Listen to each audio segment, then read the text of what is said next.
Matapos ang halos 3 taon mula nang magsimula ang pandemya, muling tumanggap ng international cruise ship ang isla ng Boracay. Ayon sa Malay Tourism Office, ang MV Seabourn Encore na bago at modernong luxury cruise ship ay mula sa Holland, Amerika at dumaong sa front beach ng Boracay umaga nitong Lunes, February 13. Lulan nito ang nasa 300 mga turista at mga crew mula sa iba't ibang bansa. Tumagal ang cruise ship sa isla mula alas 9 ng umaga hanggang alas 6 ng hapon. Maliban sa mga local and foreign tourist na regular na pumasok sa isla, malaking tulong din ang cruise ship para sa dagdag na kita o tourism receipt ng Boracay. Kagaya ng ginagastos ng mga turista para sa kanilang accommodation, pagkain at mga island hopping o activities habang nasa isla.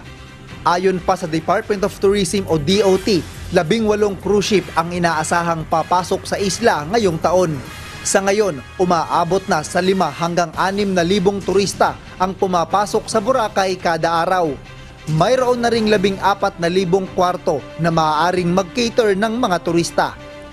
Diyos ang aming sandigan, serbisyo publiko ang aming pinahahalagahan. MJ Vasquez, humahataw.